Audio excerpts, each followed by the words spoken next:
Would you ever spend a night in a house where no one sleeps, not even the walls? This is the story of a boy who entered such a house and wished he never had. In a quiet village surrounded by dark forests, there stood an old house.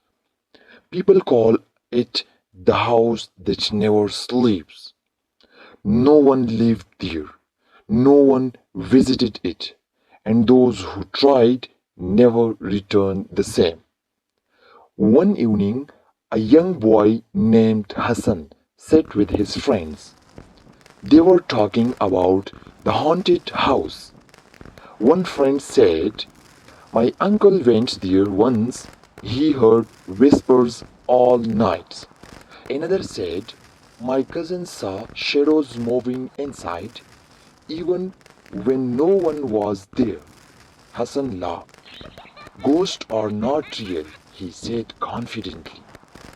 "I will go there tonight and prove it." His friend became silent. One of them warned, "Don't go. Some places are better left alone." But Hassan did not listen. That night, Hassan walked toward the house. The sky was dark. The wind was cold. The trees moved slowly, making strange sounds. When he reached the house, he stopped for a moment. The door was slightly open. It cracked as the wind touched it. Hassan took a deep breath and stepped inside. The air was cold and heavy. Dust covered everything. Old furniture stood like silent watchers. Hassan turned on his flashlight. The light shook slightly in his hand. Suddenly, bang! The door behind him closed loudly. Hassan turned quickly. "Who's there?" he shouted. But there was no answer. As Hassan walked deeper into the house, he heard something strange. Footsteps, slow, soft, but clear. He stopped. The footsteps stopped. He walked again. The footsteps followed. His heart started beating faster. In one room, Hassan saw an old mirror. He walked closer. At first, he saw only his reflection, but then something changed. Behind him, in the mirror, there was a shadow, but when he turned around, there was nothing. Suddenly, a cold whisper filled the room. "Hassan." He froze. His name, someone or something knew his name. "Who are you?" he said with fear. The whisper came again. "Leave before it's too late." Hassan ran toward the exit, but the main door was locked. He pulled it again and again.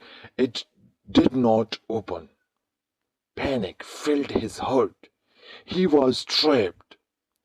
The lights flickered. The walls seemed to move. Shadows stretched and twisted like living things. Hassan closed his eyes. "This is not real," he whispered.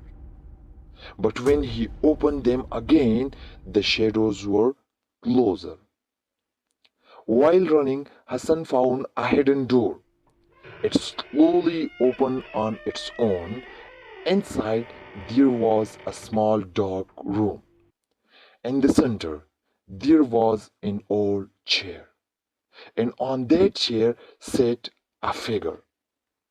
The figure slowly stood up. It had no clear face, only darkness. Its voice was cold and deep. "You should not have come here."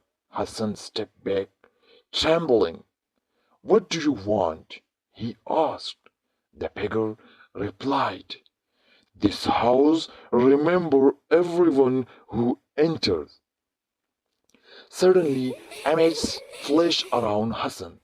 He saw people entering the house. He saw them screaming. He saw them trapped. The house feeds on fear, the figure said.